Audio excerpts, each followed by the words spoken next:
A powerful billionaire is driving home late at night when he suddenly spots a small flicker of fire under the bridge. Instinctively he pulls over and runs to check.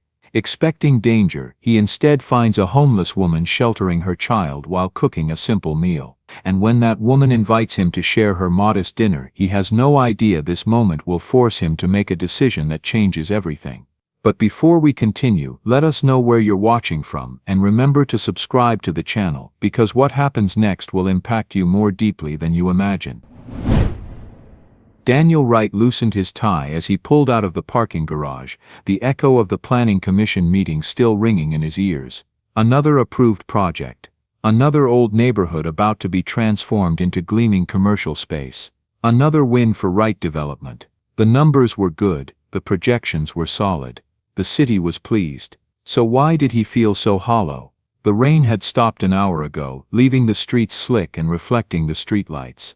Daniel's route home took him past the eastern edge of town, through areas most people in his tax bracket avoided. He told himself it was a shortcut, but part of him knew he took this route because it reminded him where he'd come from, before the money and success and the carefully constructed walls around his life. That's when he saw it. A flicker of orange light under the bridge, small, controlled but unmistakably a fire. Daniel's hand went to his phone, ready to call the authorities. Illegal camping, fire hazard, all the reasonable responses. But something stopped him. Maybe it was the careful way the light stayed contained. Maybe it was the vague guilt he'd been feeling since approving the demolition of this very location. He pulled over and cut the engine. The smart thing would be to drive away. He had a daughter waiting at home, emails to answer, reports to review. But Daniel got out of the car anyway. He walked carefully down the slope toward the underpass, his expensive shoes slipping slightly on wet grass. As he got closer, he could make out details. A camping stove with a pot on top. Cardboard walls arranged with surprising precision, a tarp overhead, and a woman kneeling by the stove stirring something in the pot. The smell hit him. Chicken. Vegetables. Something familiar that tugged at memories 30 years old. She turned at the sound of his footsteps, her body immediately tensing. In the firelight, Daniel could see she was in her early 30s, with dark hair pulled back in a ponytail. Her clothes were worn but clean. Behind her, a small girl clutched a stuffed rabbit, watching him with wide eyes. The woman stood, positioning herself between Daniel and the child. Protective. Ready. "I'm sorry to intrude," Daniel said quietly. "I saw the fire from the road." "We're not hurting anyone," the woman said. Her voice was steady, polite, but edged with steel. "We keep everything clean. We'll be gone by morning if that's what you need." The assumption hit Daniel hard. She thought he was here to evict them. And why wouldn't she? His suit probably cost more than everything in her camp combined. "Gone? No, I just wanted to make sure everything was okay." "We're fine, thank you for checking." He should leave. But something kept him rooted to the spot. Maybe it was the way she stood there with quiet dignity. Maybe it was the careful arrangement of their small space, making it as much a home as possible. "I didn't mean to interrupt your dinner," Daniel said, gesturing toward the pot. The woman glanced back at it.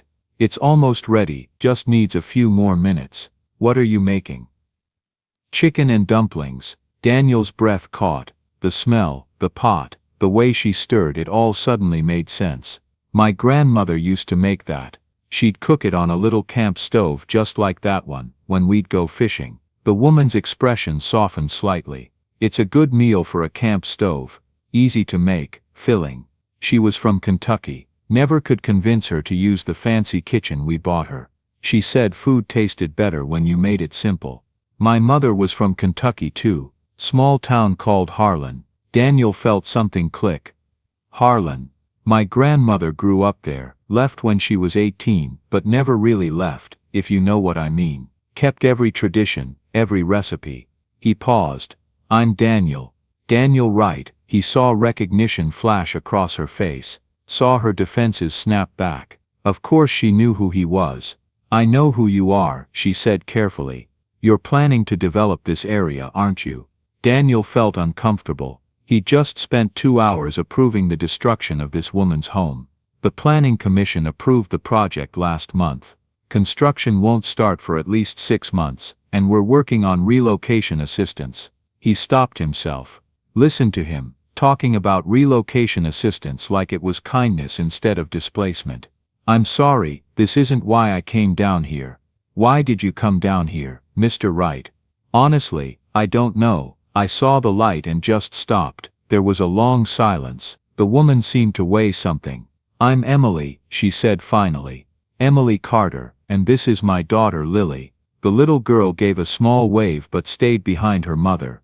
Emily turned back to the stove, checking the pot. She stirred it a few more times, then turned off the heat. Like I said, it's almost ready. There's more than enough if you're hungry. Daniel stared at her. I couldn't, it's just chicken and dumplings, Mr. Wright. Not charity, just a meal if you want it. She held his gaze. I may not have much, but I can still offer hospitality. The invitation stunned him. This woman living under a bridge, about to lose even that to his development project, was offering to share her food. The gesture was so decent, so fundamentally human, that Daniel felt something crack inside the shell he'd built since Sarah died. Thank you, he said quietly. I'd like that very much. Emily gathered 3 mismatched bowls and ladled the food carefully. She handed Daniel a chipped ceramic bowl, gave Lily a plastic children's bowl, and kept a thrift store bowl for herself. Come sit, Lily. Dinner's ready. The little girl scrambled to a designated eating area on the blanket. Daniel sat carefully, feeling absurd in his $1,000 suit. Emily settled beside Lily, helping her get comfortable. Careful, sweetheart. It's hot. Blow on it first. Lily nodded seriously, and blew dramatically on her spoonful, making Emily smile. Daniel took a bite, and was transported to his grandmother's riverbank kitchen. The taste was exactly right. For the first time in 3 years since Sarah's death, Daniel felt something other than numbness. This is perfect, he said, his voice rough. Exactly how my grandmother made it. Emily glanced at him. Thank you. My mother made it every Sunday. They ate in silence. Daniel watched Emily with Lily. The gentleness in every gesture, the care in making sure her daughter had enough, wiping her chin, keeping up quiet encouragement. This woman had nothing but gave everything to her child. Do you live under a bridge too? Lily asked suddenly. Lily, Emily said gently. Daniel shook his head, smiling despite everything. No, I live in a house, a big one, actually. How big? Lily, that's not polite. Emily said, pretty big. Too big sometimes. Lots of empty rooms. Is it lonely? The question was so simple, so direct, that Daniel felt it like a punch. He looked at this 5-year-old who lived under a bridge, and somehow had the insight to ask what nobody else had asked in 3 years. Sometimes, yes, he admitted quietly. Very lonely. Emily watched him, and when their eyes met, Daniel saw understanding. She knew loneliness. I used to be a nurse, Emily said quietly. Before all this, emergency department at County General. What happened? Emily took a breath. I reported something that made me inconvenient. My supervisor was covering up a medication error that could have killed a patient. When I refused to falsify records and reported it to the ethics board, I became the problem. She set down her bowl. Within a week I was terminated. Performance issues, they said. But the reference she gave ensured no other hospital would hire me. Daniel listened, anger building. Then I found out I was pregnant. The father wanted nothing to do with us, and my family said I'd brought shame on them. Their church, their reputation, all that mattered more than their daughter or granddaughter. She looked at Lily. So here we are. But I'd make the same choice again. She's worth more than any career or family that would ask me to compromise my integrity. The fierce love in her words made Daniel think of Sophia. His 6-year-old sleeping at home, surrounded by expensive toys but lacking the one thing that mattered, a father who was truly present. Lily yawned widely, her small body swaying. Bedtime, sweetheart, Emily said. But Mama, I'm not tired. Lily protested, eyes drooping. Yes you are. Say goodnight to Mr. Wright. Lily stood, wavering and waved. Good night, Mr. Wright. Thank you for eating with us. The simple courtesy made Daniel's throat tight. Good night, Lily. Thank you for sharing your dinner. Emily guided Lily to a sleeping mat, helping her change into pajamas, laying out thin blankets, settling her daughter with practiced efficiency. She knelt beside Lily, brushing hair from her forehead. Story, Mama. A short one. You're very tired. Emily began telling a story about a brave little rabbit, her voice soft and soothing. Daniel watched, transfixed. Here under a bridge, with nothing but cardboard walls, this mother was creating bedtime routines, maintaining structure, giving her daughter consistency and love. Within minutes, Lily's breathing deepened. Emily stayed there watching her daughter, then returned to Daniel. I should go, Daniel said quietly, standing. Thank you for staying. Lily doesn't get to meet many people. Daniel looked at the sleeping child, at the thin blankets. The night had gotten colder. He could see his breath now. Without thinking, he shrugged off his suit jacket. Can I? Emily's eyes widened. Mr. Wright, that's expensive. I can't. Please, it's cold. She needs it more than I do. Emily looked at him for a long moment, torn between pride and practicality. Finally she nodded. Daniel walked over and carefully draped his jacket over Lily. The expensive fabric became a blanket. He tucked it around her, and even in sleep, Lily seemed to relax. When Daniel straightened, Emily stood behind him, eyes bright with tears. Thank you, she whispered.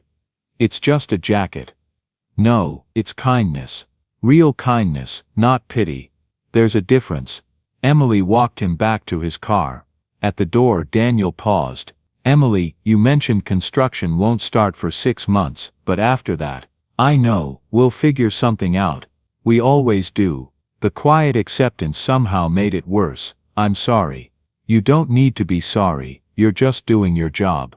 Emily managed a small smile. Thank you for stopping tonight, for treating us like people instead of problems. Daniel got into his car, hands shaking on the steering wheel. In the rearview mirror he watched Emily walk back to her daughter, back to her cardboard home. When he got home, the house felt emptier than ever. Sophia was already asleep. Daniel stood in her doorway, watching her sleep in her canopy bed, surrounded by toys she rarely played with. His daughter had everything. Emily's daughter had nothing. And yet he'd seen more genuine happiness in that camp than he'd felt at home in 3 years. At 3 in the morning, he was still awake, staring at development plans.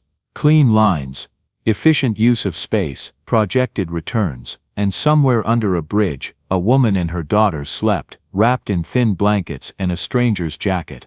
Daniel sat in his expensive chair, and really looked at his life. Maybe it didn't have to be this lonely. Daniel didn't sleep. Every time he closed his eyes he saw Lily's face, saw Emily's quiet dignity, saw his jacket draped over a child who deserved so much more than a bridge and cardboard walls. At 4 in the morning, he gave up trying to sleep and went to his office. He pulled up the development plans again, but this time he wasn't looking at revenue projections. He was thinking about the people who'd be displaced. People like Emily and Lily. The relocation assistance his company offered was generous by industry standards: a month's rent subsidy, help with deposits, referrals to social services. On paper it looked good. In reality, Daniel knew it was barely enough. Where would someone like Emily go? She had no references, no credit history, no safety net. A month's subsidy would run out, and she'd be right back under another bridge, unless someone actually helped. Really helped. Daniel made a decision. At 6 in the morning, he called his property manager. That rental on Maple Street, the small 2-bedroom near County General, is it still vacant?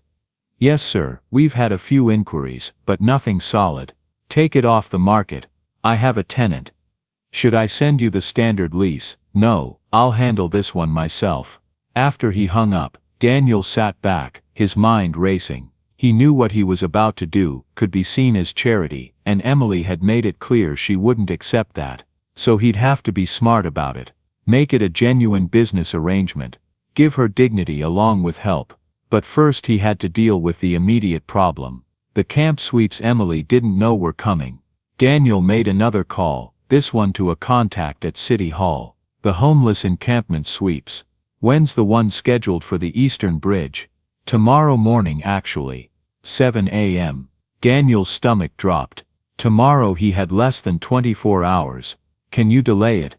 Delay it. Mr. Wright, these sweeps are coordinated across multiple departments. We can't just 1 week. That's all I'm asking. Give me 1 week to handle the situation another way. There was a pause. Handle it how? I'm working on alternative housing solutions, but I need time. I can push it to next Friday, but that's it. The city's under pressure to clear these areas. Thank you, that's all I need. Daniel hung up and checked the time. 6:30, too early to go back to the bridge, but he couldn't wait. He needed to talk to Emily now, before he lost his nerve. He drove across town as the sun rose, watching the city wake up. People heading to work, opening shops, living their normal lives. None of them knew that under a bridge nearby, a woman and child were waking up to another day of survival. When he reached the underpass, he could see movement. Emily was already up, folding blankets with precise movements. Lily was still asleep, wrapped in Daniel's jacket. Emily looked up as she heard him approach, surprise crossing her face. "Mr. Wright. I'm sorry to come so early, I need to talk to you." Emily glanced at Lily, then stepped away from the sleeping area, gesturing for Daniel to follow. They walked a few yards away, still within sight of Lily, but out of earshot. "What's wrong?" Emily asked, her voice wary. "The city's doing encampment sweeps. They were scheduled to clear this area tomorrow morning, but I got them to delay it a week." Emily's face went pale. "Tomorrow, they were coming tomorrow. I bought you some time, but Emily, a week isn't much. You need a real solution. I know I've been saving. I almost have enough for a deposit on a room somewhere, but I have a better option." Daniel took a breath. "I own a rental property, 2 bedrooms, near County General. It's vacant. I want you to rent it." Emily's expression immediately became guarded. "Mr. Wright, Daniel. Please, Daniel. I appreciate what you're trying to do, but I told you, this isn't charity, this is a legitimate rental agreement. Market rate, standard lease terms. You pay rent, I provide housing. If you can't make rent 1 month, we work out a payment plan, like any landlord and tenant would. I don't have money for first and last month's rent. I don't have references, I can barely, so we structure a payment plan. Emily, I own 17 rental properties. I've worked with tenants who needed flexible terms before. This wasn't entirely true, but it could be. This doesn't have to be complicated." Emily crossed her arms, and Daniel could see her fighting with herself. Pride warring against practicality. Fear against hope. "Why are you really doing this?" The question was direct, demanding honesty. Daniel looked back at where Lily slept under his jacket. "Because last night, for the first time in 3 years, I sat down and had a real meal with real people and felt human again. Because your daughter asked me if my house was lonely, and nobody's asked me a real question like that in longer than I can remember." He met Emily's eyes. "Because I have a daughter at home, who has everything except what she actually needs, and watching you with Lily reminded me what being a parent is supposed to look like." Emily's expression softened, but she didn't speak.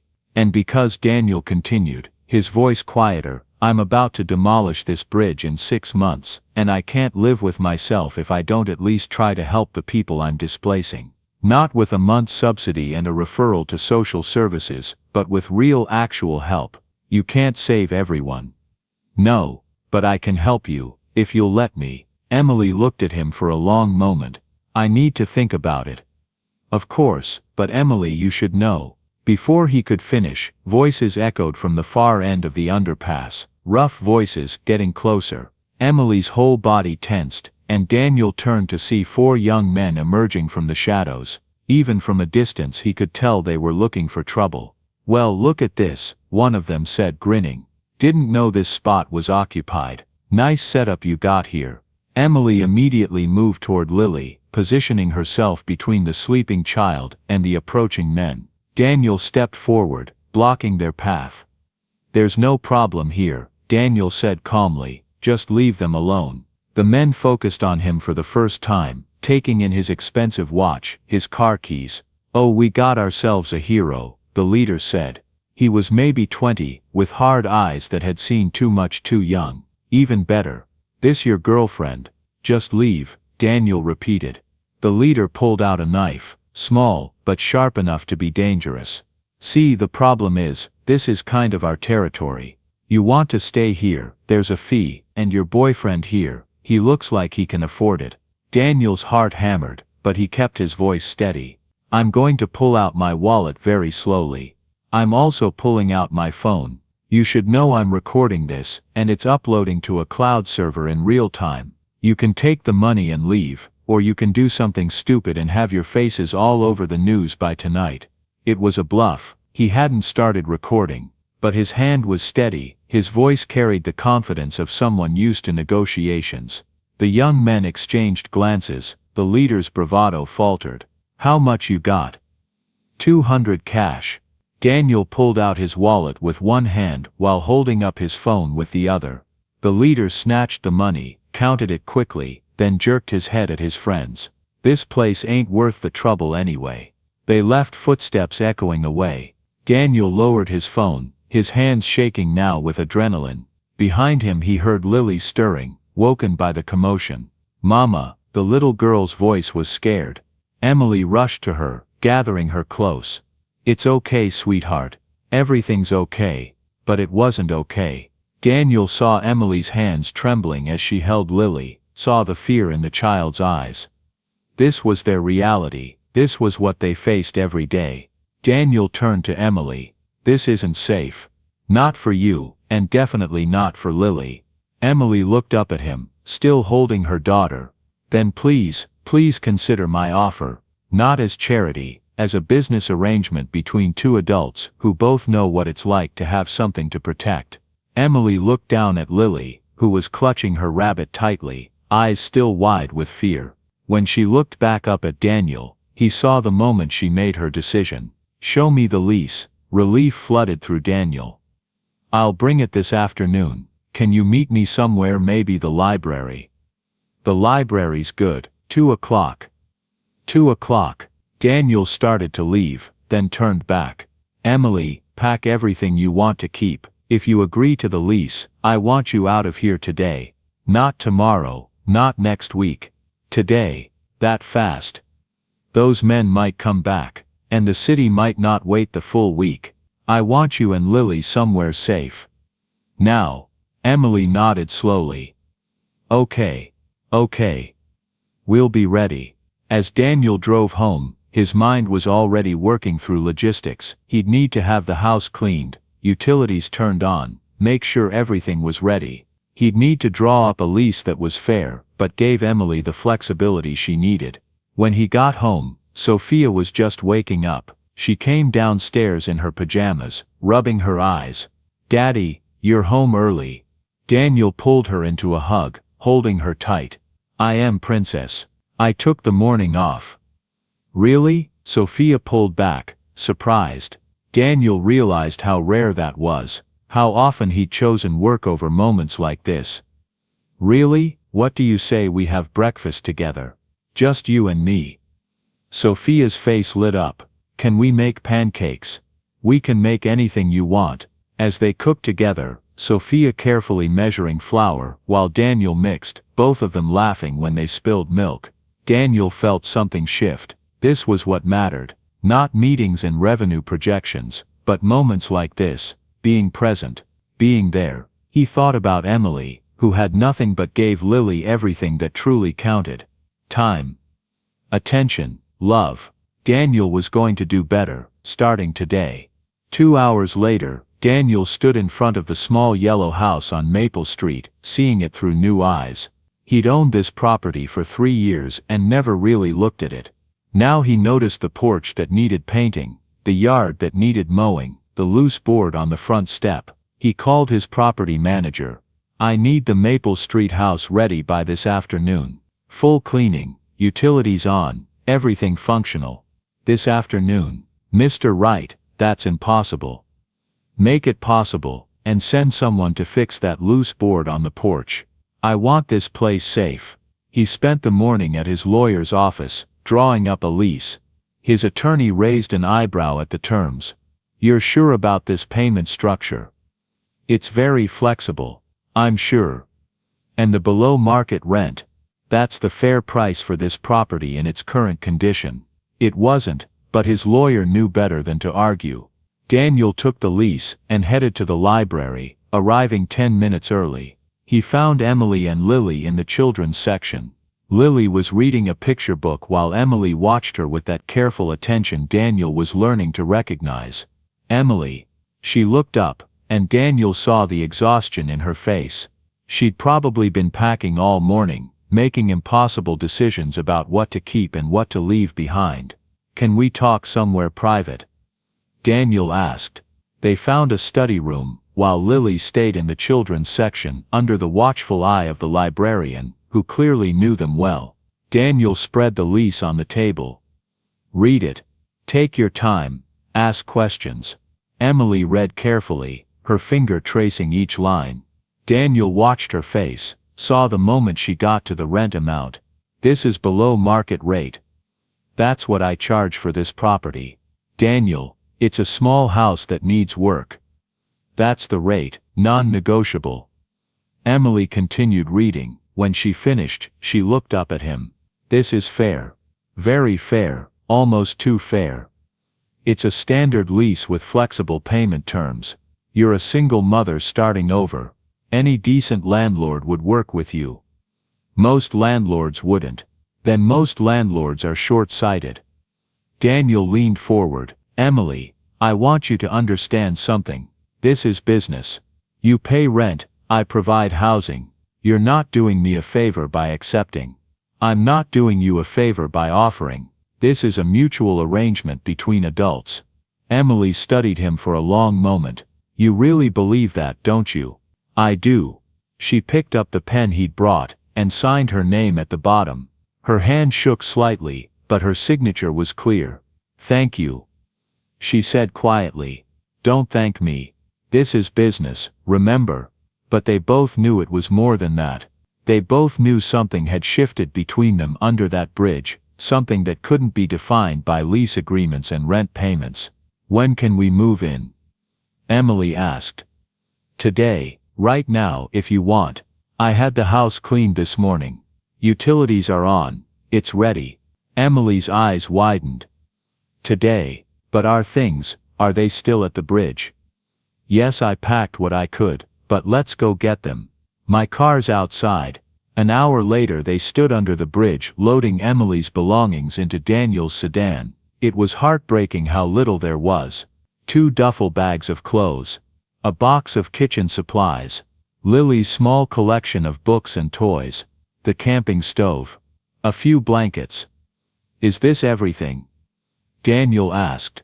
Emily looked around at the cardboard walls she'd carefully constructed, the space she'd made into a home. "This is everything worth keeping." They drove to Maple Street in silence. When they pulled up to the house, Lily pressed her face against the window. "Is this it, Mama? Is this our house? Our rental house, sweetheart?" "Yes." Daniel unlocked the door and stepped back, letting Emily and Lily enter first. He watched Emily walk through each room, touching the walls as if to make sure they were real. Lily ran from room to room, declaring each one the best room ever. "The lease says 2 bedrooms." Emily said, standing in the hallway. "Which one?" "Whichever ones you want. You're the tenant. It's your choice." Lily appeared in a doorway. "Mama, can I have the one with the window seat?" Emily smiled. "If that's the one you want, baby." They spent the next hour unloading the car and getting settled. Daniel found himself helping in ways that probably crossed the line from landlord to friend, but he couldn't help it.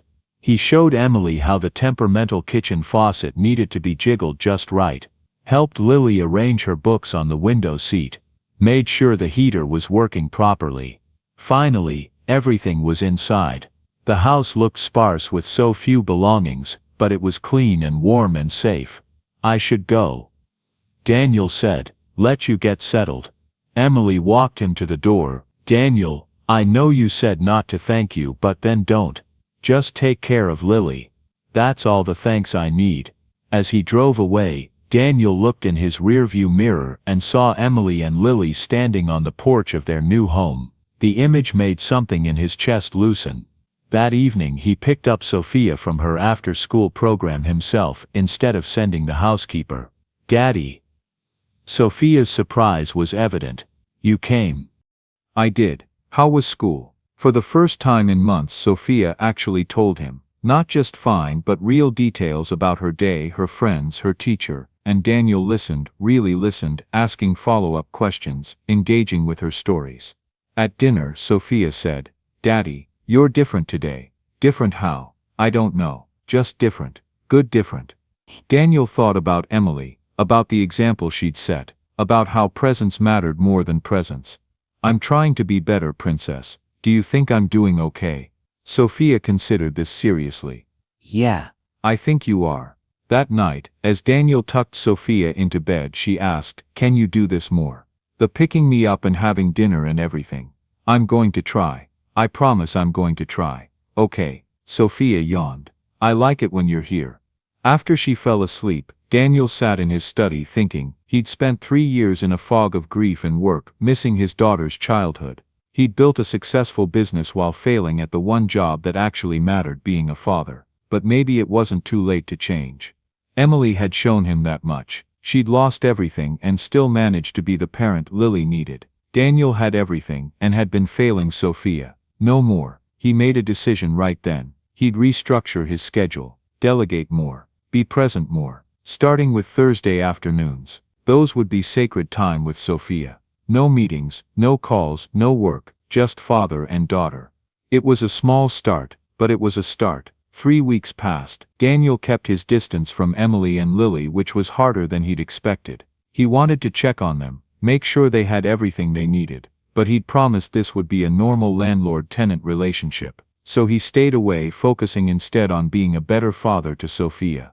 The Thursday afternoon experiment was working. Daniel blocked out every Thursday from 2 p.m. onward. No meetings, no exceptions. He picked Sophia up from school himself, and they spent the afternoon together. Sometimes they went to the park, sometimes they went for ice cream, sometimes they just went home and played board games or worked on puzzles.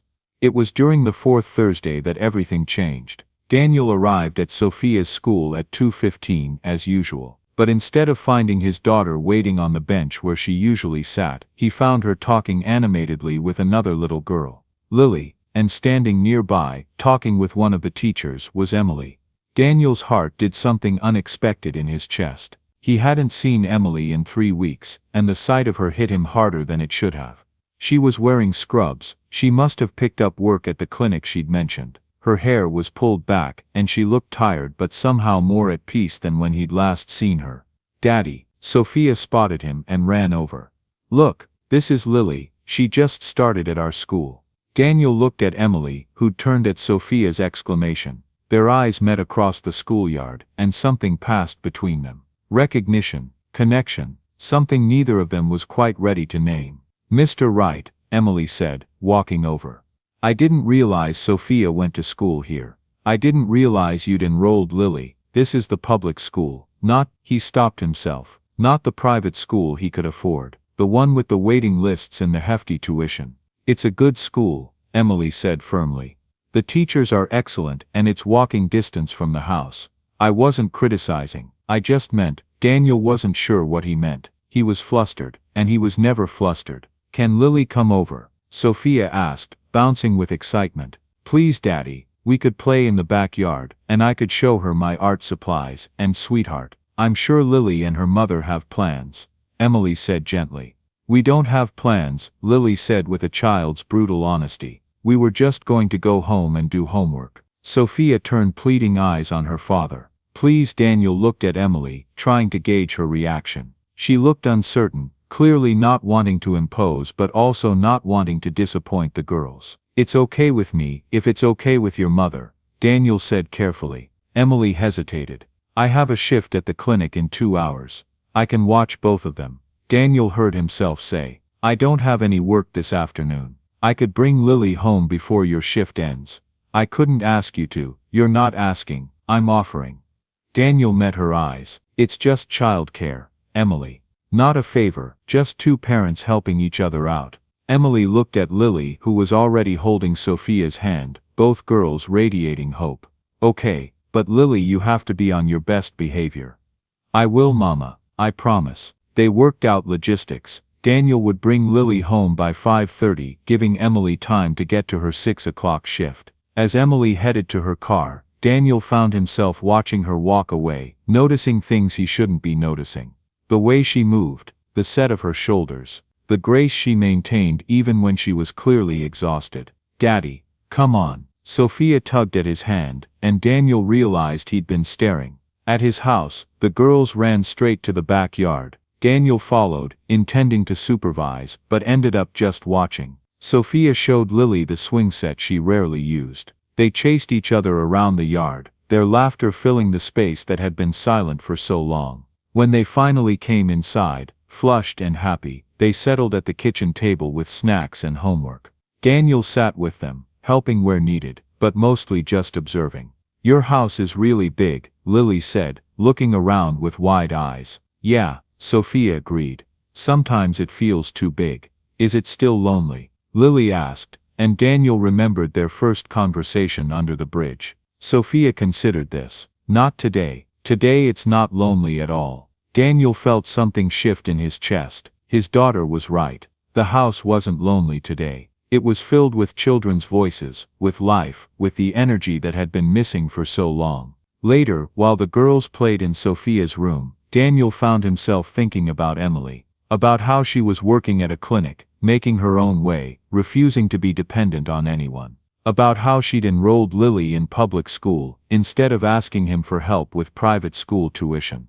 About how she'd hesitated to let Lily come over, not wanting to impose. She was so determined to maintain her independence, to prove she could survive on her own terms. Daniel admired that, but it also frustrated him, because he wanted to help more, wanted to do more, wanted to be more than just her landlord. When it was time to take Lily home, both girls protested. "Can't she stay for dinner?"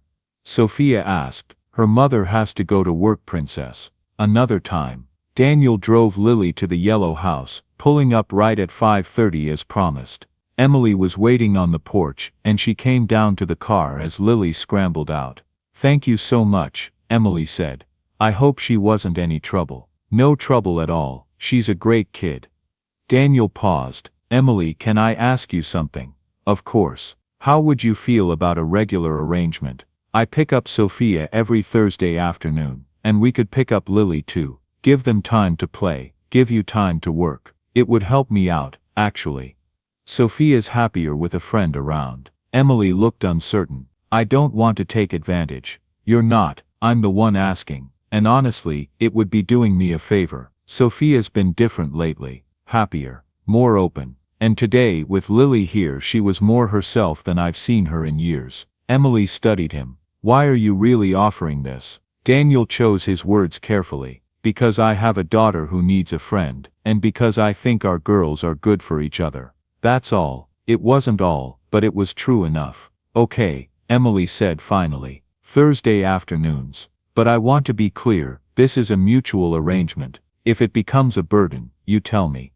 Deal. Over the next month, Thursday afternoons became routine. Daniel would pick up both girls, bring them to his house, let them play and do homework. Sometimes he'd help with their schoolwork. Sometimes he'd just sit and listen to them chatter about their day. And slowly he started to see changes in Sophia. She talked more, laughed more, started expressing opinions about things. Asked if she could quit piano lessons because she'd rather learn to paint. "Emily says I should try lots of things to find out what makes me happy," Sophia explained. "She says it's okay to be bad at stuff while you're learning." Daniel realized Emily was having conversations with his daughter during pickup and drop-off times. Somehow, in those brief interactions, she was teaching Sophia things Daniel had failed to teach her. That it was okay to make mistakes. That perfection wasn't the goal. That happiness mattered more than achievement. One Thursday in late October, Daniel finished his meetings early and decided to pick the girls up himself instead of waiting until 2.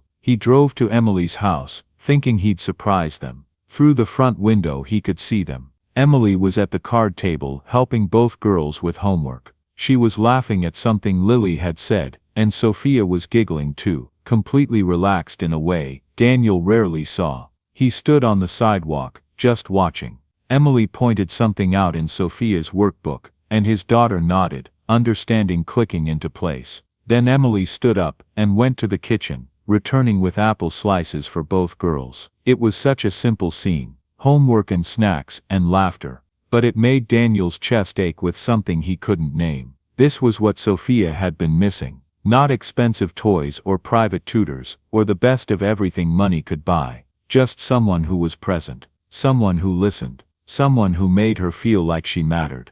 Daniel found himself walking to the nearby park instead of knocking on the door. He needed to think. He sat on a bench, watching other families, watching children play. And he thought about Sarah, about their marriage before cancer changed everything.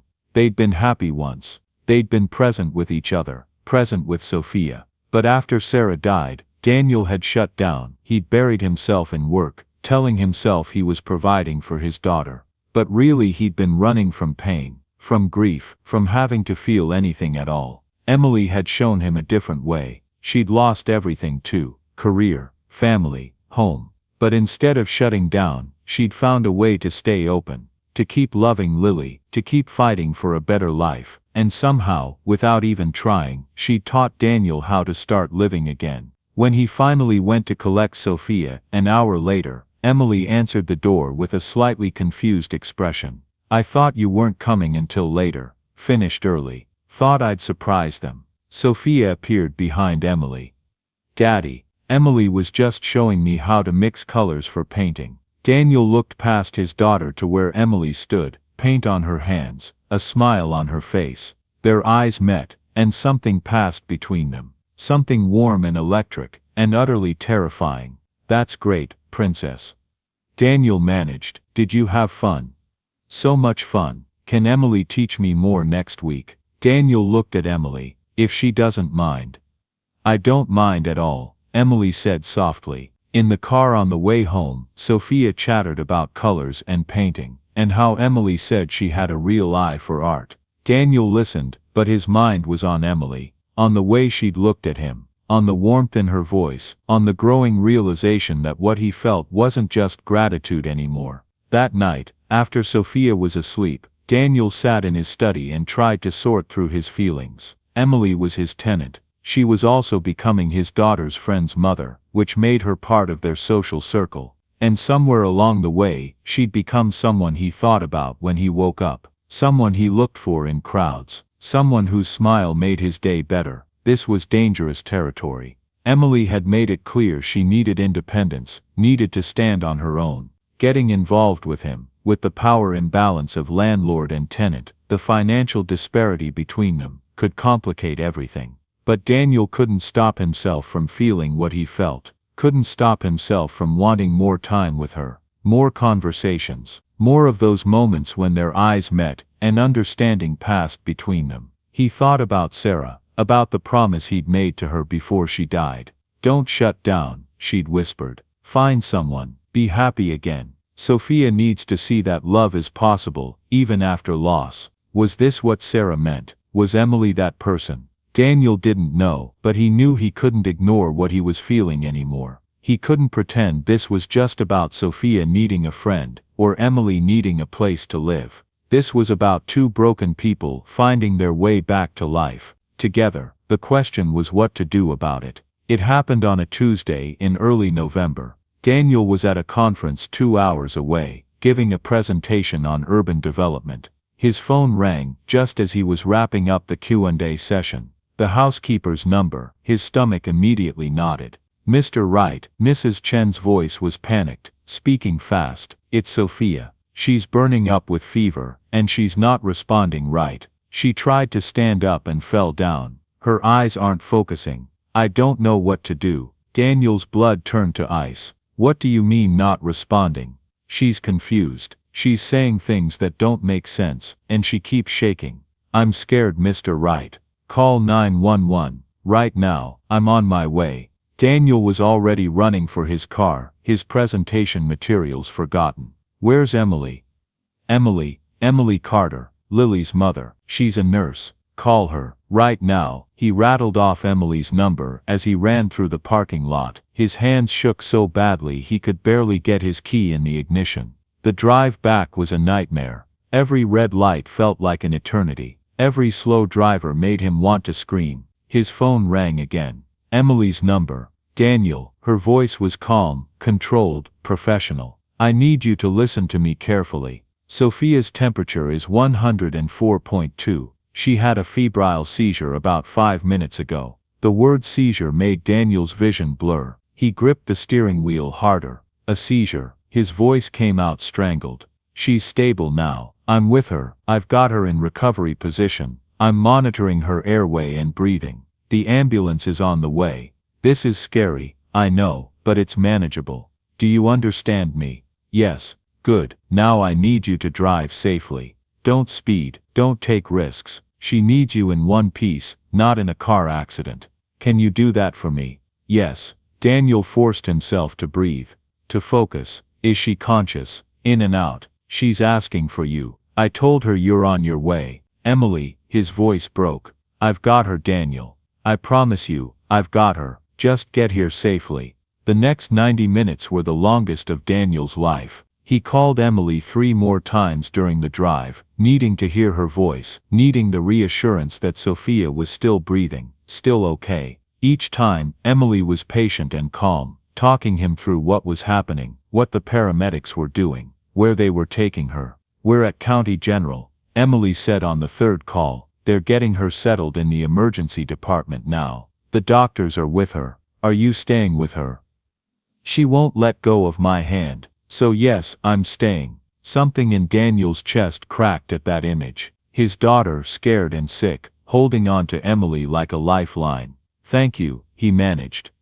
Thank you for being there. Where else would I be? Daniel made it to County General, in record time, abandoning his car in the fire lane and running inside. A nurse directed him to the emergency department, and he found them in a curtained bay. Sophia was on a gurney, an IV in her small arm, monitors beeping steadily, and beside her, holding her hand, was Emily. His daughter's eyes were closed, her face flushed with fever, but she was breathing steadily. Emily looked up as Daniel burst through the curtain, and the relief on her face mirrored his own. Daddy. Sophia's voice was weak but clear, her eyes fluttered open. Daniel rushed to her side, gathering her into the most careful hug of his life. I'm here, princess. I'm here. You're okay. You're going to be okay. I was scared, Sophia whispered against his chest. It was so scary, Daddy. I know, baby. I know. Over Sophia's head, Daniel met Emily's eyes. She looked exhausted.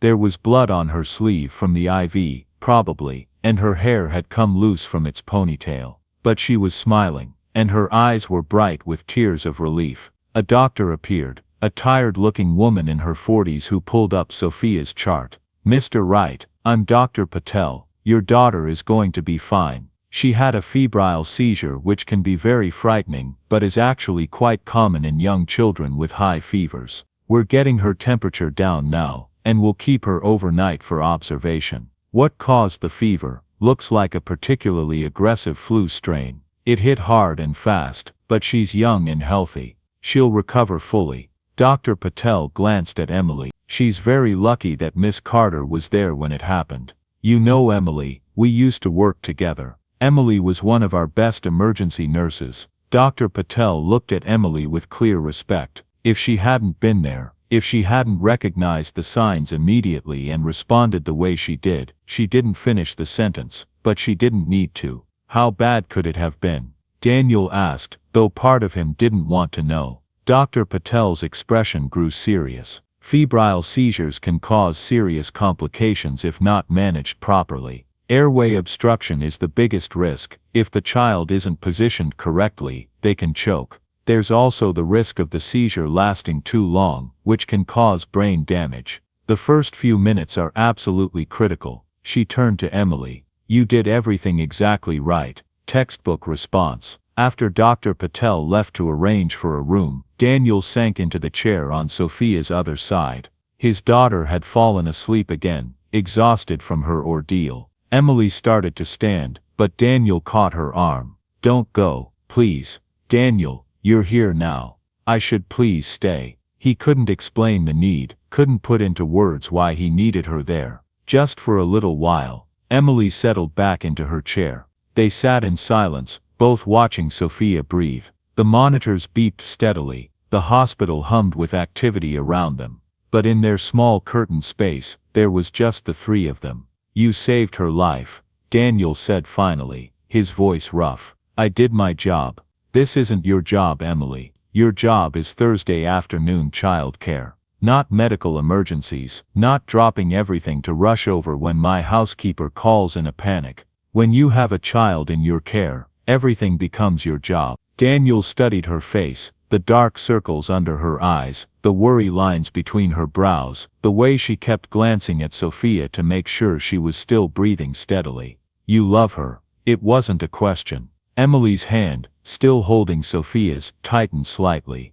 "She's easy to love. When my wife was sick, I hired the best nurses money could buy. They were competent, professional, everything you'd want, but none of them looked at Sarah the way you're looking at Sophia right now. How am I looking at her? Like she matters. Like she's not just a patient or a responsibility, but someone you'd fight the world to protect." Emily was quiet for a long moment. When she spoke, her voice was soft. "When I was working as a nurse, I learned that competence isn't enough. You can know every procedure, every protocol, every medical intervention. But if you don't actually care about the person in the bed, something essential is missing. And that's the difference between keeping someone alive and actually healing them." "Is that why you reported what happened at the hospital? Because you cared more about your patient than protecting yourself?" Emily looked surprised. "How much do you know about that?" "Enough. I have resources. After I hired you to watch Sophia, I did some checking.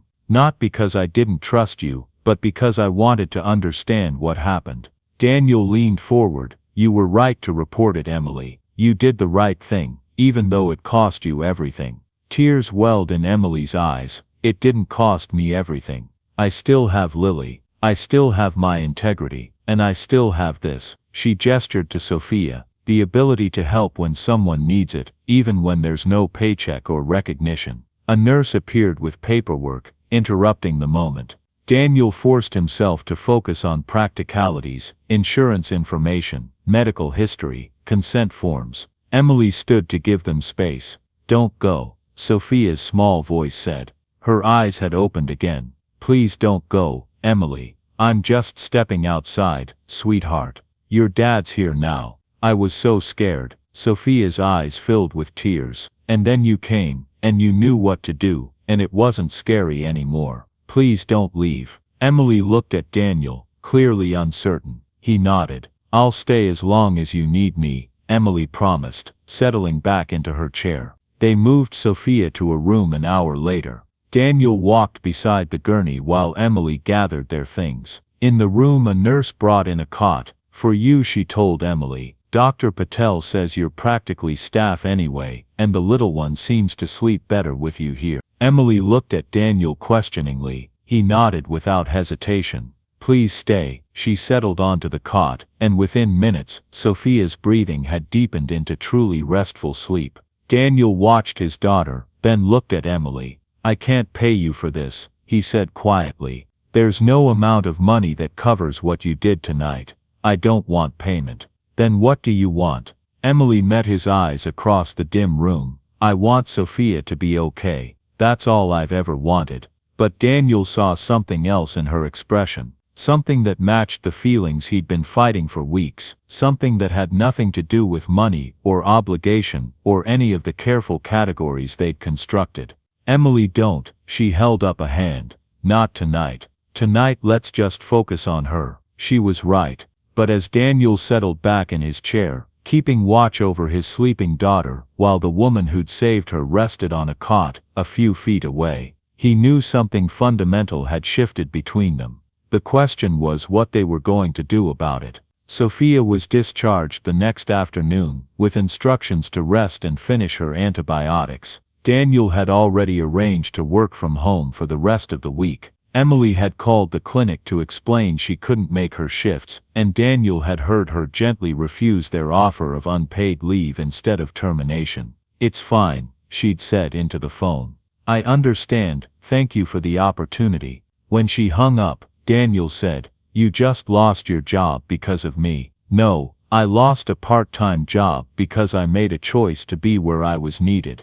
There's a difference." They were walking out of the hospital together, Sophia between them holding both their hands. To anyone watching, they probably looked like a family. The thought made Daniel's chest tight. At the parking lot, they stopped. "I should get back to Lily," Emily said. "My neighbor's been watching her, but bring her to my house," Daniel said. "Let the girls be together. Let Sophia see that Lily's okay, that everything's normal. It'll be good for both of them." Emily hesitated, then nodded. "Okay, let me go get her." An hour later, both girls were settled on Daniel's couch watching a movie, wrapped in blankets and surrounded by pillows. Lily had been thrilled to see Sophia, and Sophia had perked up immediately at her friend's presence. Daniel and Emily stood in the kitchen, watching them through the doorway. "Coffee?" Daniel offered. "Please." He made coffee while Emily called the clinic back, asking about any available shifts next week.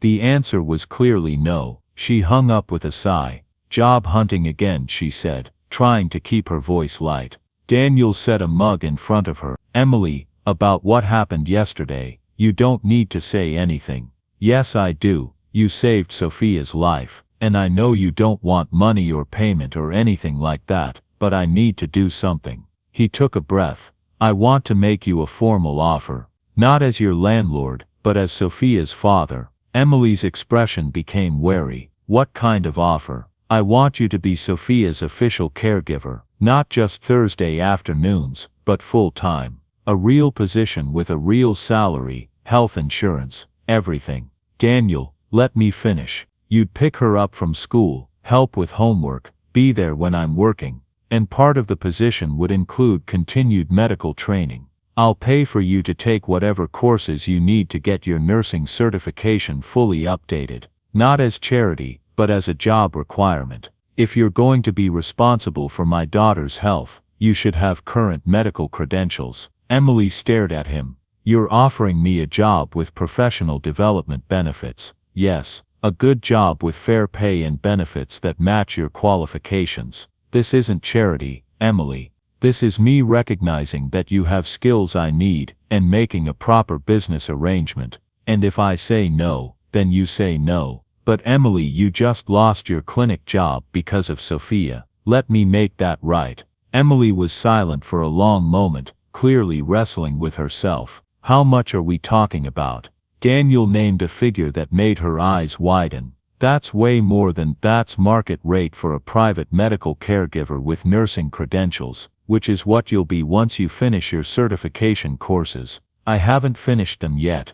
"Then we'll consider the first few months a probationary period, with the understanding that you're working toward full certification." "Emily, I'm not trying to give you charity. I'm trying to hire the best possible person to take care of my daughter. And that person is you." Emily looked through the doorway at the girls, who were giggling at something on the screen. Sophia looked happy and safe, the trauma of yesterday already fading in the way of resilient children. "I want it in writing," Emily said finally. "Everything. The job description, the salary, the benefits, the expectations, everything clear and professional." Relief flooded through Daniel. "Done. I'll have my lawyer draw up a contract. And I want to be clear about something else." Emily met his eyes. "This doesn't change our landlord-tenant relationship. I still pay rent, I still maintain my independence. This is two separate business arrangements." "Agreed. And if this doesn't work out, if Sophia isn't comfortable, or if you change your mind, we end it professionally. No awkwardness, no impact on the housing situation." "Agreed." Daniel held out his hand. "Do we have a deal?" Emily shook it. Her hand was small in his, and Daniel felt the calluses from years of nursing work, from scrubbing floors in the camp under the bridge, from doing everything necessary to survive and protect her daughter. "We have a deal," Emily said. Over the next week, they fell into a new routine.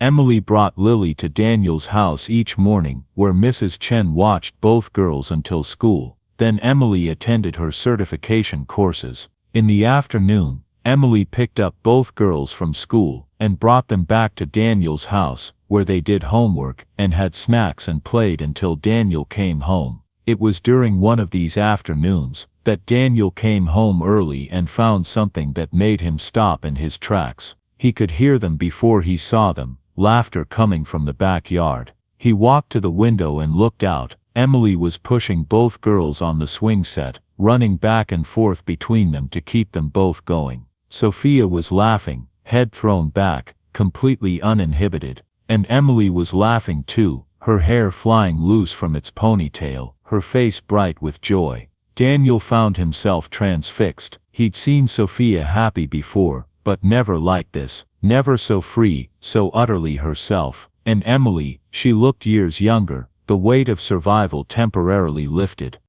He stood there watching for 10 minutes, unable to look away. Watching Emily be silly with the girls making exaggerated faces that sent them into fits of giggles. Watching her catch Lily when she jumped off the swing, spinning her around before setting her down safely. Watching her ruffle Sophia's hair with such casual affection. This was what Sophia had been missing. Not expensive toys or private tutors or the best of everything. Just someone who was present. Someone who played. Someone who made her feel like being a child was enough. Daniel stepped outside and all three of them turned.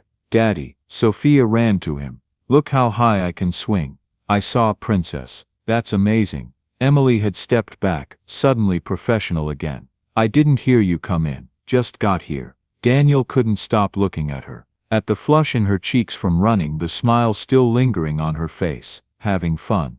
They needed to burn off some energy. "Homework's done, so I thought," she trailed off, suddenly looking uncertain. "It's perfect. This is exactly what she needs." Daniel meant it. That evening after Emily had taken Lily home, Sophia was chattering non-stop during dinner. "Emily says I'm getting really good at multiplication, and she says my painting is improving, and she says it's okay that I don't like piano because not everyone likes the same things." "And slow down, princess," Daniel said, laughing. "I can barely keep up." Sophia grinned at him. "I just really like Emily. She's nice. And she listens when I talk, like actually listens, like she cares what I think." The observation hit Daniel in the chest. "I care what you think. I know, Daddy, but you're learning. Emily's already good at it." Out of the mouths of babes. That night after Sophia was in bed, Daniel sat in his study thinking about Emily. About the way she'd looked in the backyard, so alive and present. About how she'd transformed his daughter from a quiet, withdrawn child into someone who laughed freely and spoke her mind. About how she'd saved Sophia's life without hesitation, dropping everything to be there when it mattered.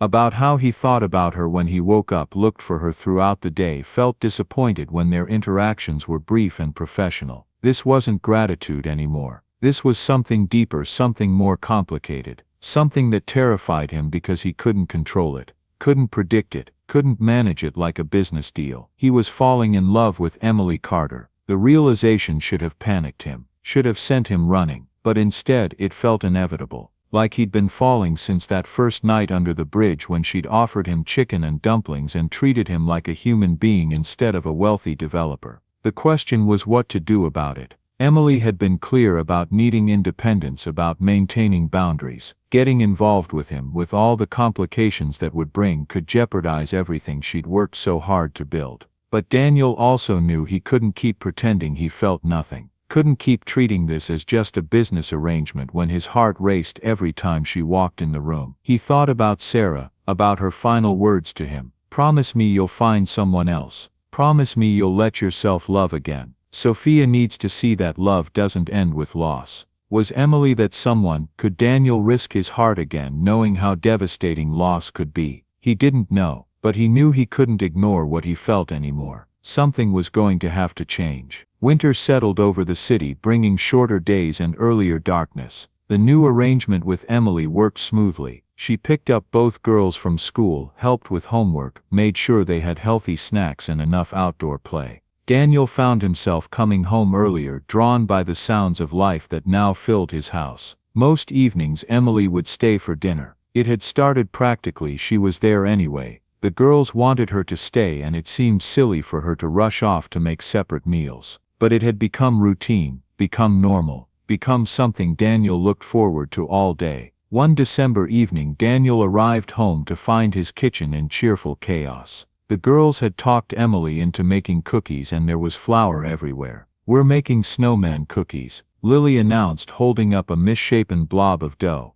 Look, that's very creative, Daniel said, trying not to laugh. Emily looked up from where she was helping Sophia roll out dough, and she had flour in her hair and on her nose. I'm sorry about the mess, we got a little carried away. Don't apologize. This is Daniel looked around at the floury counters, the cookie cutters scattered everywhere, the two girls covered in dough. This is perfect. After the cookies were baked and the kitchen was cleaned, mostly cleaned, they sat down to dinner at Daniel's actual dining table. It was the first time he'd used it in 3 years. The housekeeper had always served his and Sophia's meals at the smaller kitchen table, the big dining room feeling too empty, too formal. But with 4 of them it felt right. The girls chattered about their day while Emily and Daniel listened, exchanging amused glances over their heads. Somewhere along the way this had become normal. Coming home to voices and laughter, sitting down to meals together, being a family. Except they weren't a family, not really. Emily was his employee, his tenant, the mother of his daughter's best friend.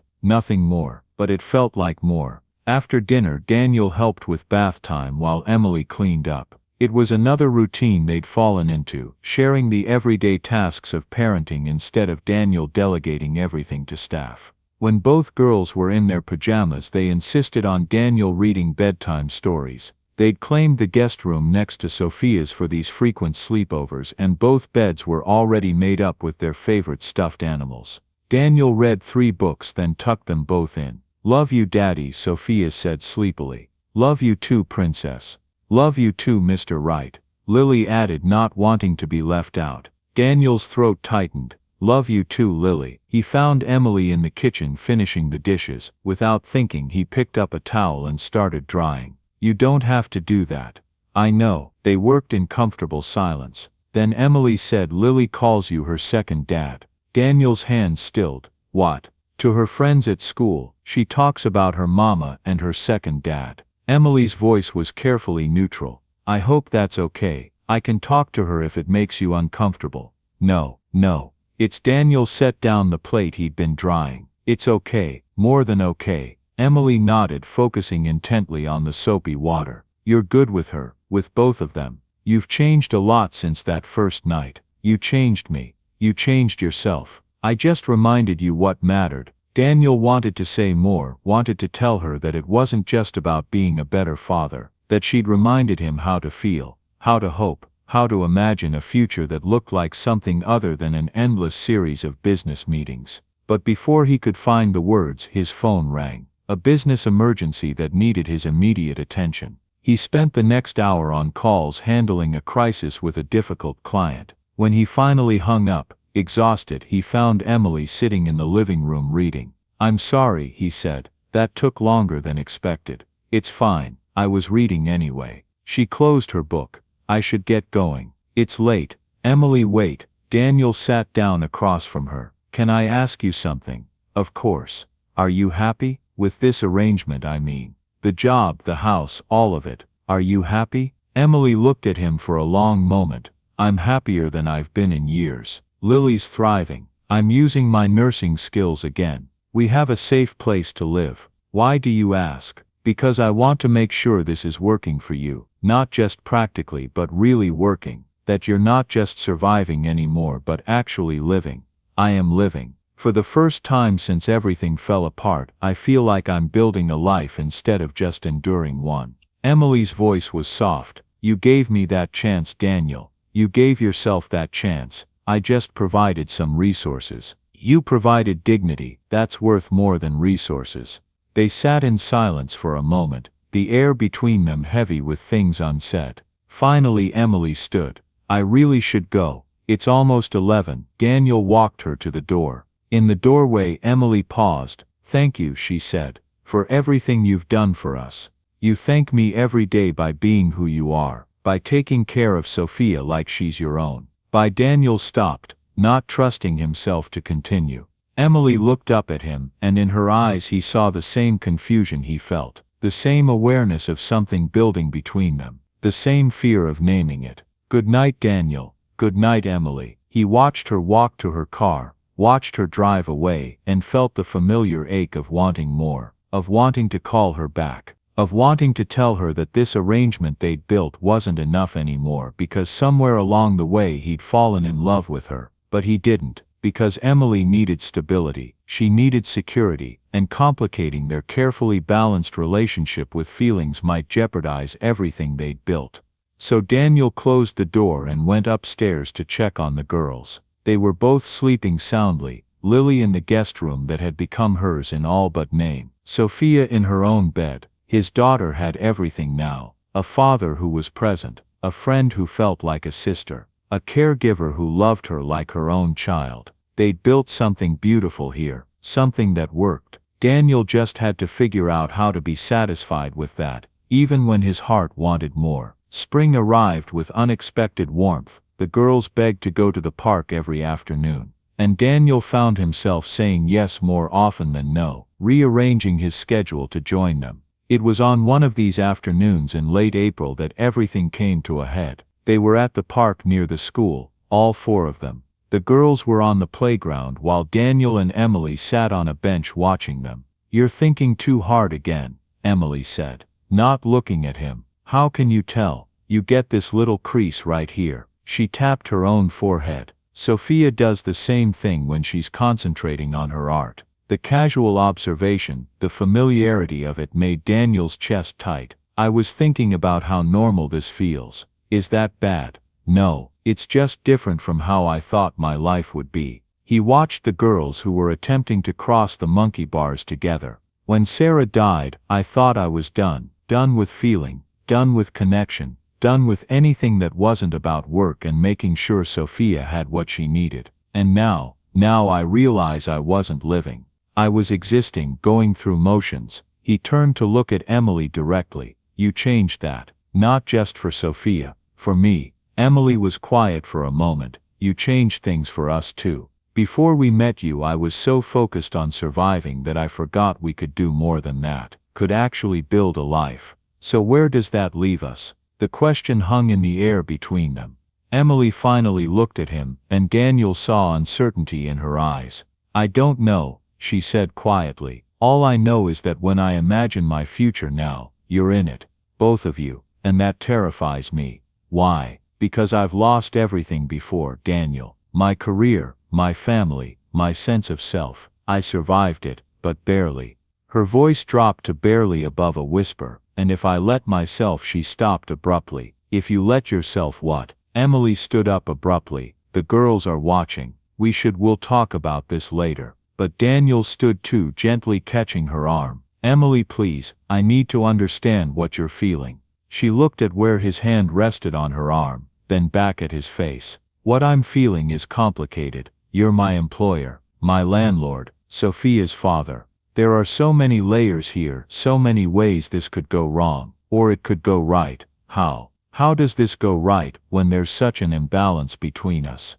You have money, power, resources. I have," she gestured helplessly. "I have nothing to bring to this except complications. You have everything to bring to this. You have kindness and strength and integrity. You have the ability to make my daughter laugh. You have..." Daniel took a breath. "You have my heart, Emily. You've had it for months. I just didn't want to admit it because I knew it would complicate things."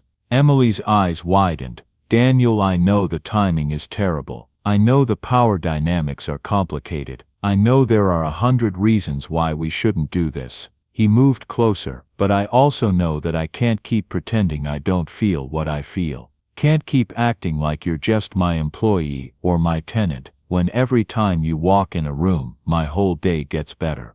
"This is exactly what I was trying to avoid," Emily said, but her voice was shaky. "Once we name it, we have to deal with it. Then let's be honest about what this is." Daniel took her hand carefully. "I'm in love with you, Emily. I have been for a while, and I hope that maybe you feel the same way."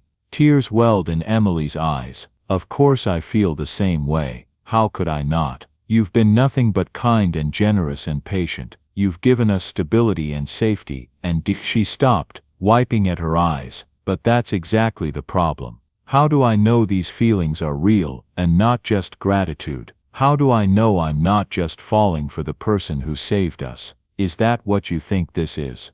Gratitude?" I don't know what to think. 6 months ago I was living under a bridge, now I'm standing in a park, having a conversation about feelings with a man who owns half the city. It's overwhelming, Daniel, all of it. Daniel understood then. She wasn't rejecting him. She was scared. Scared of losing what they'd built. Scared of risking her daughter's stability. Scared of trusting her own feelings.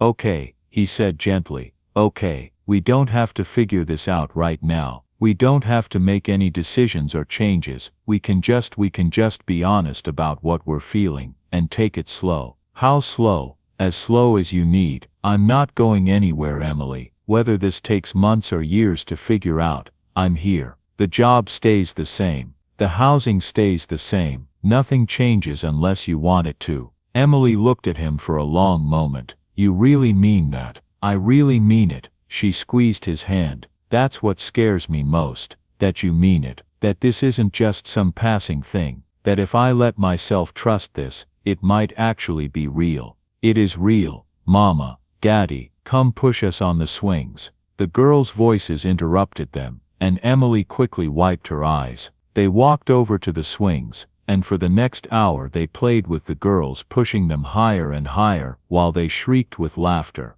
To anyone watching they looked like a family. Maybe that's what they were becoming.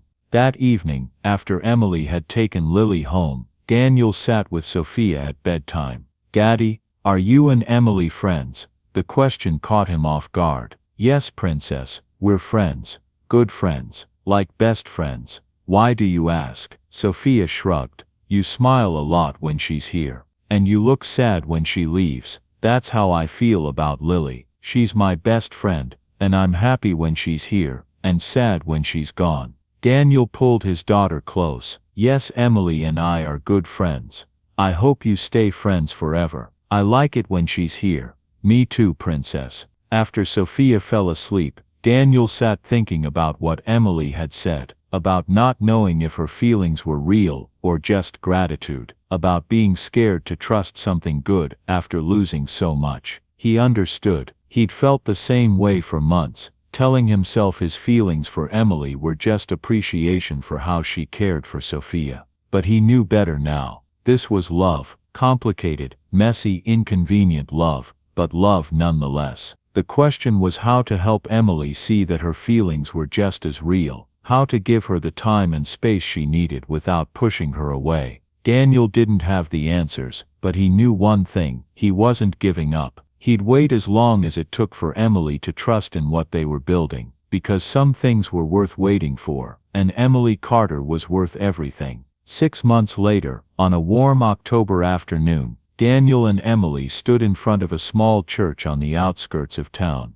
There were no photographers, no elaborate decorations, no guest list of hundreds, just them, the girls, a minister and a handful of close friends. Emily wore a simple white dress she'd found at a boutique downtown. Daniel wore his best suit. Lily and Sophia wore matching flower girl dresses they'd picked out after much deliberation and several changes of mind. The path from that conversation in the park to this moment hadn't been straightforward. They'd taken it slow, just as Daniel had promised. Months of quiet dinners, of stolen moments when the girls were asleep, of learning each other's rhythms and habits and fears. Emily had insisted on maintaining separate households at first, on keeping clear boundaries between their personal and professional lives. But gradually, those lines had blurred. Movie nights that ran late, weekend outings that felt like dates, moments when their hands touched and lingered. The first time Daniel had kissed her, it had been late evening in his kitchen. The girls were asleep upstairs, and they'd been cleaning up from dinner. Emily had been laughing about something Lily had said, and Daniel had just looked at her, really looked at her, and couldn't resist anymore. He'd expected her to pull away, to remind him about boundaries. Instead she'd kissed him back, soft and tentative and perfect. I'm still scared, she'd whispered after. I know, me too, but I want this. I want you. Then that's enough. We'll figure out the rest. And they had. Slowly, carefully, they'd built something real, something that wasn't based on gratitude or obligation but on genuine love and respect and partnership. The ceremony was short and heartfelt. The minister spoke about second chances and the courage it takes to love again after loss. When it came time for vows, Daniel and Emily had written their own. Emily Daniel began, his voice steady despite the emotion in his chest. You came into my life when I'd forgotten how to live. You showed me that strength isn't about having all the answers, it's about being willing to ask the questions. You taught me that love isn't something you plan or control, but something you choose every day. I choose you, today and every day after. Emily's voice shook slightly when it was her turn.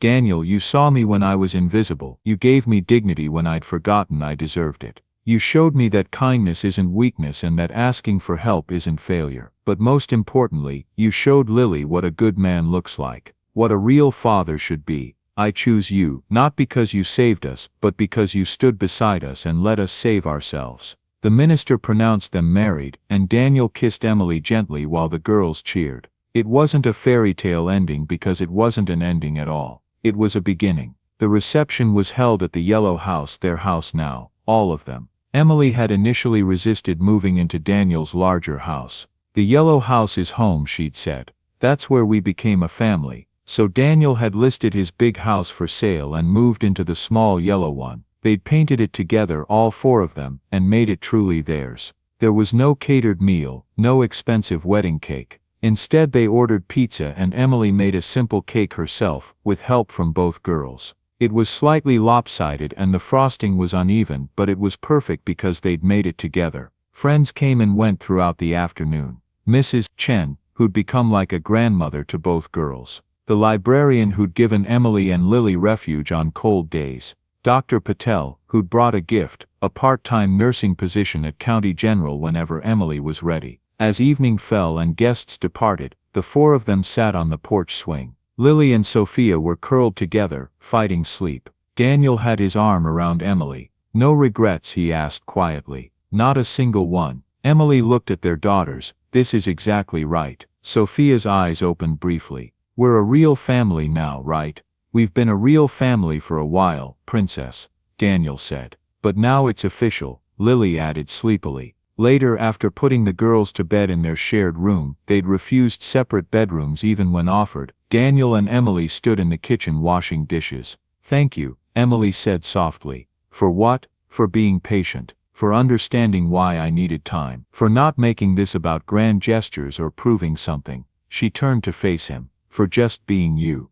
Daniel pulled her close. Thank you for taking a chance on someone who'd forgotten how to be human. They swayed together in the small kitchen, no music playing, just the quiet sounds of their home around them. This, Daniel thought, was what love looked like. Not candles and roses and dramatic declarations, but standing together washing dishes while their children slept safely down the hall. Simple, ordinary, perfect. I love you, Emily said, the words still new enough to feel precious. I love you too. They finished the dishes and went upstairs to check on the girls one more time. Lily and Sophia were tangled together in sleep, two best friends who'd become sisters in every way that mattered. Daniel and Emily stood in the doorway watching them, and Daniel felt a contentment he'd never thought possible again. His house, their house, wasn't lonely anymore. It was filled with laughter and love and the beautiful chaos of family life. Ready for bed, Emily whispered. Ready for everything, Daniel answered. And he was.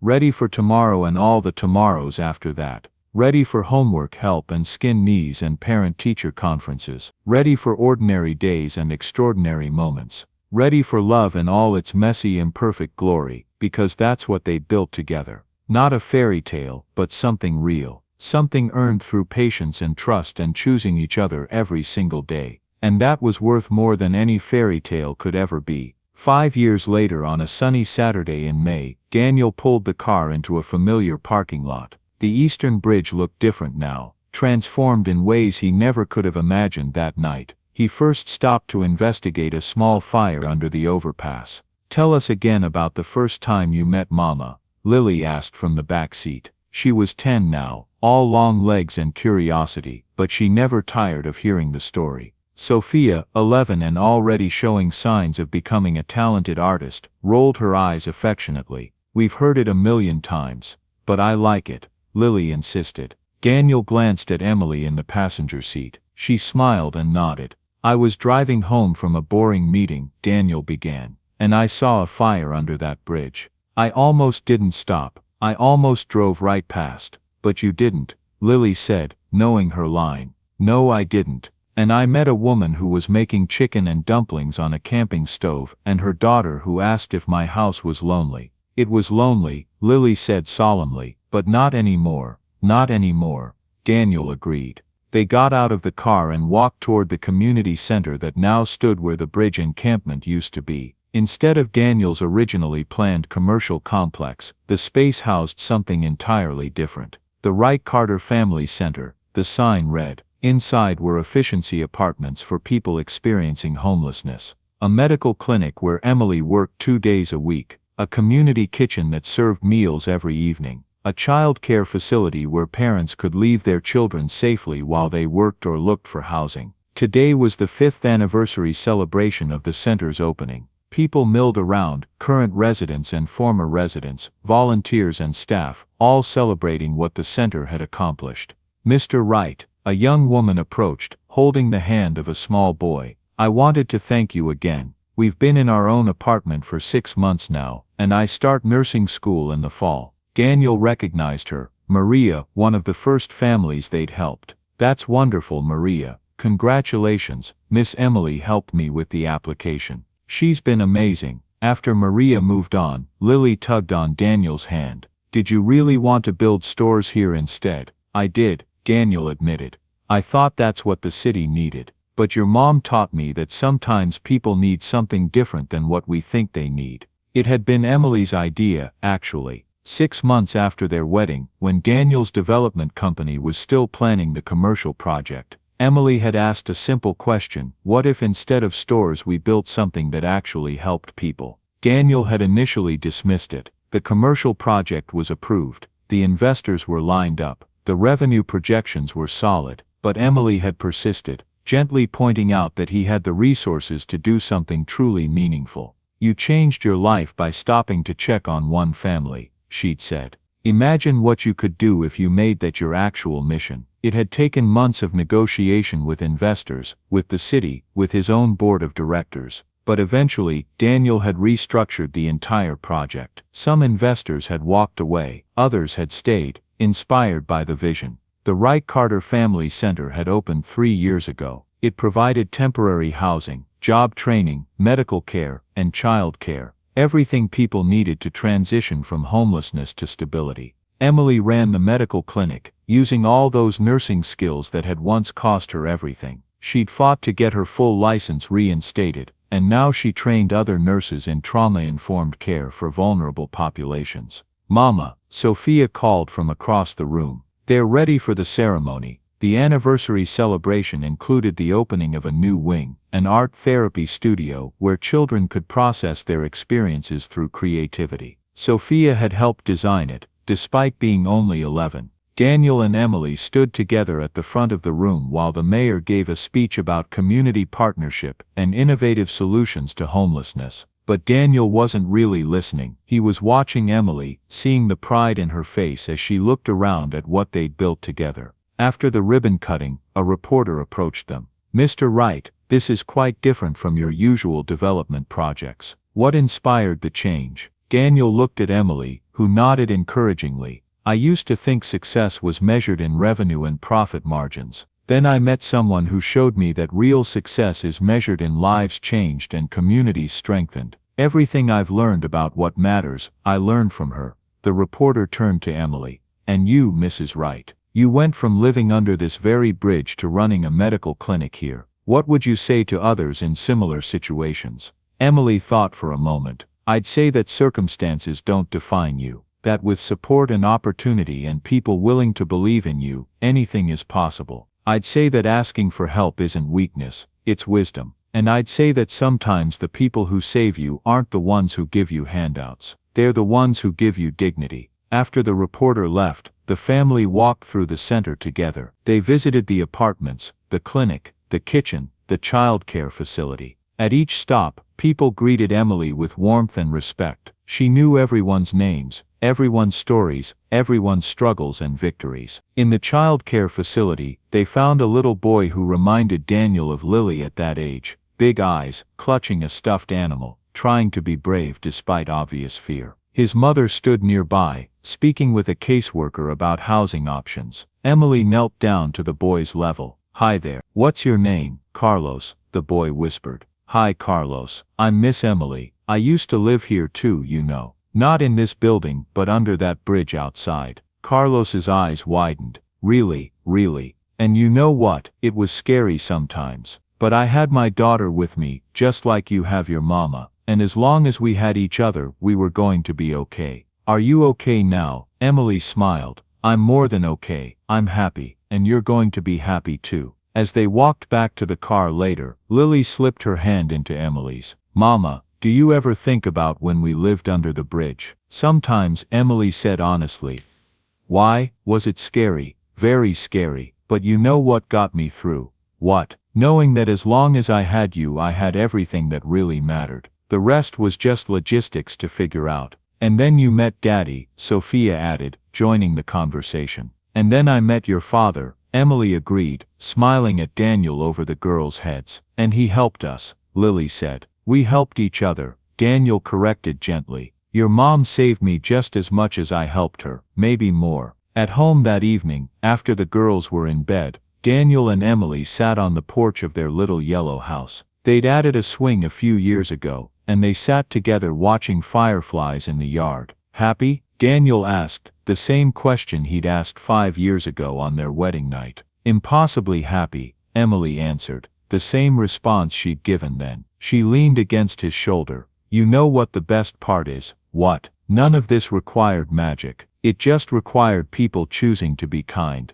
You choosing to stop and check on a woman under a bridge. Me choosing to trust when trust was terrifying. Both of us choosing to believe that broken things could be healed." Daniel pulled her close. "Turns out the magic was in us all along." "That's incredibly cheesy," Emily said laughing. "But true." They sat in comfortable silence, listening to the sounds of their neighborhood. Inside, their daughters slept safely. Tomorrow they'd wake up and do it all again. School runs and work and homework and dinner. The beautiful ordinary rhythm of family life. Daniel thought about that night 5 years ago, driving home from a meeting, seeing a fire under a bridge. He'd been so close to driving past, so close to missing everything that mattered. "What are you thinking about?" Emily asked. "About how different my life would be if I hadn't stopped that night." "Do you ever wish you'd just driven home?" "Never. Not once." Daniel kissed the top of her head. "Best decision I ever made." And it was, not because it was easy or simple or without complications, but because it was real.